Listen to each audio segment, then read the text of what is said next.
कुछ समय बाद उसकी शादी हो जाती है, जो वृंदावन के ही किसी पास के गांव में हो जाती है। अच्छा परिवार मिलता है, वहां जाती है, ससुराल जाती है।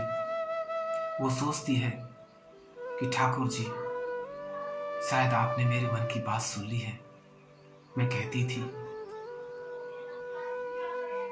कि मुझे भी अपने पास बुला लीजिए, आपने मुझे अपने पास बुला लिया है।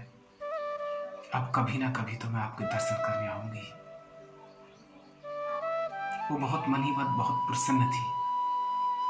कुछ समय बाद उनके जो पति थे वो उन्हें उसके मायके छोड़ने के लिए जाते हैं, अपने साथ ले चलते हैं। रास्ते में यमुना बहती है, उसके पास बैठा करके बोलते हैं कि मैं स्नान करके आता हूं, तब तक आप यहां बैठिए। वो वहां बैठ जाती है और ठाकुर जी का चिंतन करने लगती है। सोचने लगती है ठाकुर जी कैसे होंगे, उनकी उम्र कितनी होगी। वो सोचती है कि ठाकुर जी की उम्र कहीं 17-18 साल के आसपास ही होगी। जब मेरे पति 21 साल के हैं तो उनकी 17-18 की उम्र तो होगी ही।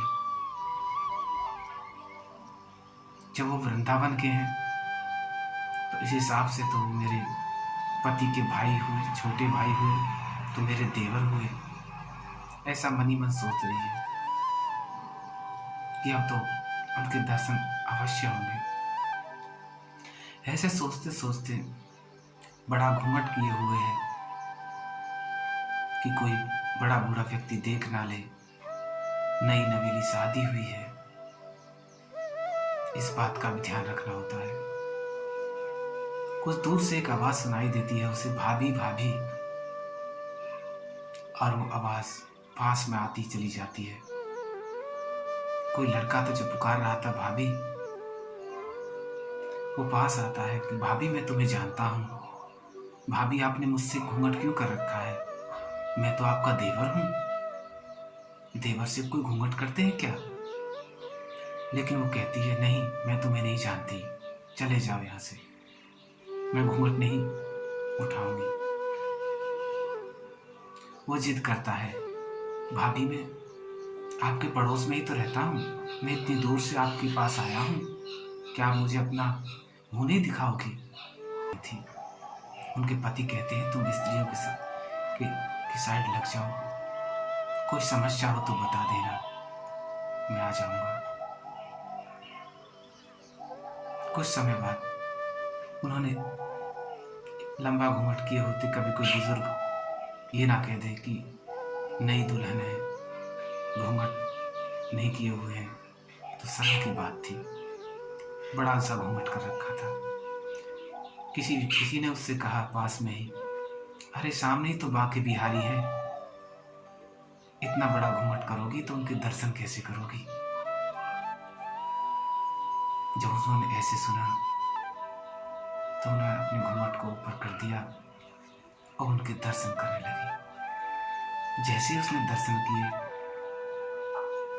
तो उस मूर्ति में उनको वही लड़का दिखाई दिया जो उनको भाभी भाभी पुकार रहा था और उनके घूंघट को ऊपर करके भाग गया था।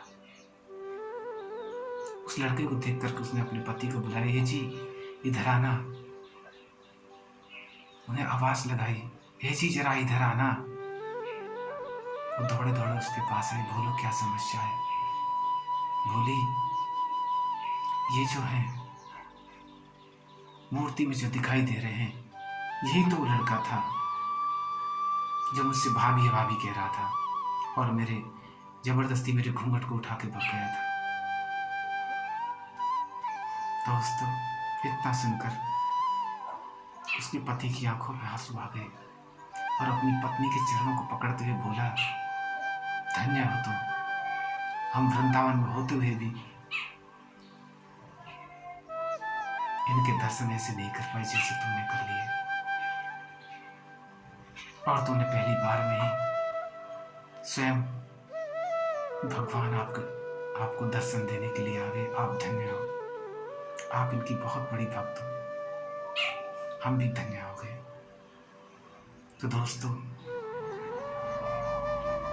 उस कान्हा से, ठाकुर जी से आप जैसा संबंध बनाते हो ना, वो उसे अवश्य निभाते हो। वो बहुत दयालु है, बहुत भोले हैं। एक बार सच्चे दिल से पुकार करके तो देखो, वो दौड़े चले आएंगे। वो अपने भक्तों को कभी निराश नहीं करते हैं। वो बहुत प्यारे हैं। बस आपकी भक्ति में श्रद्धा होनी चाहिए, आपके भाव सच्चे होने चाहिए। वो सिर्फ आपके भाव को देखते हैं। आप उनसे सच्चा रिश्ता निभाओगे तो वो सच में ही दौड़े चले आएंगे। हरे कृष्णा दोस्तों।